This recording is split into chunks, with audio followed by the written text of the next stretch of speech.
Hello defence aspirant. आज की video में हम बात करेंगे कि जो अग्निवीर है वो जो परमानेंट हो गए, यानी 2026 अभी आने वाला है, 25 अभी चलने लग गया, 26 मतलब कुछ 9-10 महीने के बाद फास्ट बेस निकलेगा। तो उनकी जो सिलेक्शन क्राइटेरिया होगा 25% रिटेन किया जाएगा और 75% को आउट किया जाएगा। कौन सी बेसिस पर होगा, ऐसा कौन सा टेस्ट होगा? पहले तो देखिए, जैसे ही आपकी 4 साल कंप्लीट हो गया, मान लीजिए 2026 में आप भी उसी बैच में आपकी कंप्लीट हो गया, यहाँ पर आपको बाहर निकाल दिया जाएगा, सबको बाहर निकाल दिया जाएगा, सबके सब जितने भी बैच में है ना। मान लीजिए 15,000 का बैच है या फिर 20,000 का बैच है, 40,000 की बैच है, 60,000 की बैच है, पूरे बैच को बाहर निकाल दिया जाएगा। अब उस बैच में पूछा जाएगा कि भाई इसमें कौन कौन आगे सर्विस करना चाहता है, कौन कौन कंटिन्यू करना चाहता है। जैसे आपने सुना होगा पैरा एसएफ में हम क्या करते हैं, वॉलंटरी एप्लीकेशन डालते हैं। कोई डायरेक्ट नहीं जाता पैरा एसएफ में, या फिर किसी की पोस्टिंग नहीं आता वहाँ पर। जो वॉलंटरी लेटर डालेगा, एप्लीकेशन देगा कि मैं पैरा एसएफ एनएसजी ज्वाइन करना चाहता हूँ, उसकी एप्लीकेशन जाएगा, 90 डेज की प्रोबेशन करेगा, ट्रेनिंग पास करेगा, तब उसको पैरा में लेते हैं, अदरवाइज नहीं लेते। और जैसे ही उसके हाथ पैर टूट गया या फिर दौड़ नहीं पाया, नॉन पैरा हो गया, उसको फिर बाहर भेज देते हैं, जो जिस यूनिट से गया वहीं भेज देते हैं। तो इस अग्निवीर में भी सेम होने वाला है। 4 साल के बाद सबको आउट किया जाएगा, बोला सारे चलो आउट, पूरे के पूरे आउट।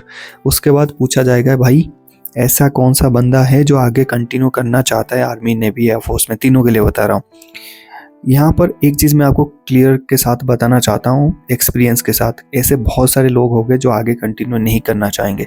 रीज़न क्या है? रीज़न है कि आर्मी की जो सर्विस है ना, वो सिविल से बहुत डिफरेंट है। और यहाँ पर इतनी हेडेक है, इतनी स्ट्रेसफुल जॉब है। यहाँ पर 18 घंटे 20 घंटे आपको काम करने होते हैं। कहीं कहीं 4-4 दिन, 10-10 दिन, 15-15 दिन घर में बात नहीं होते हैं। कहीं कहीं छुट्टी टाइम से नहीं मिलता है, कहीं कहीं बहुत सारे प्रॉब्लम्स आते हैं, ठीक है।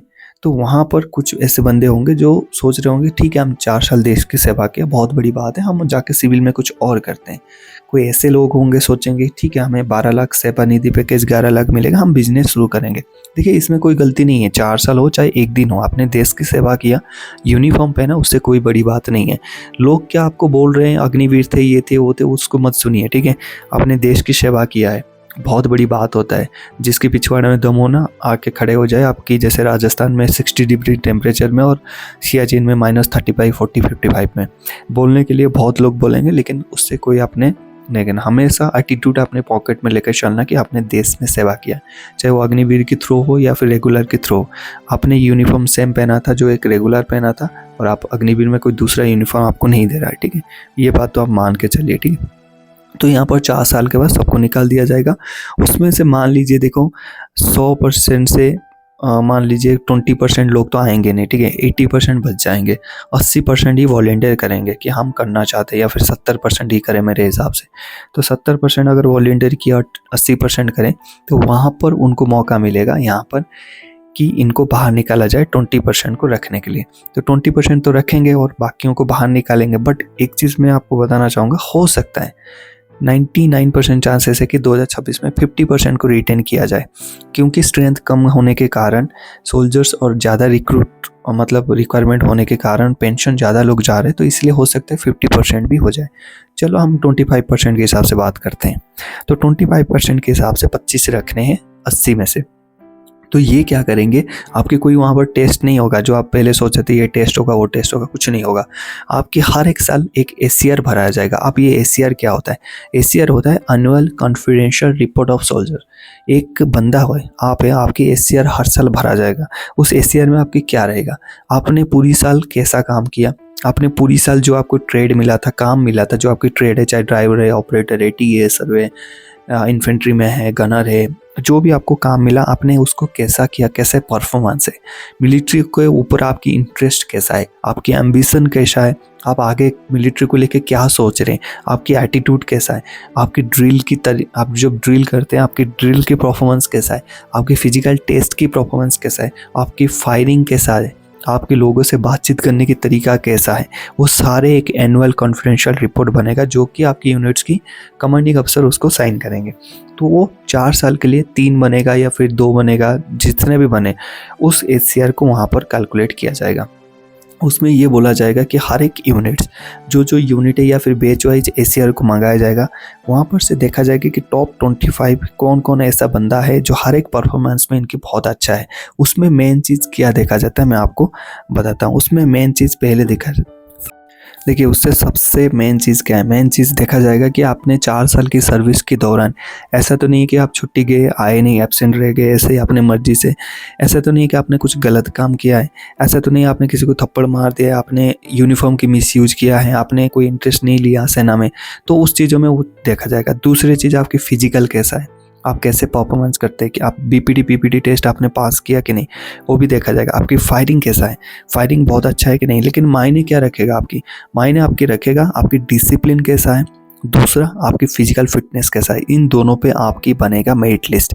जो बोल रहा हूँ ना, फायरिंग और जो ड्रिल, ये बात की बात है, ये इतना आपके मायने नहीं रखेगा आपकी जो सिलेक्शन प्रोसेस में आपकी मायने रखेगा।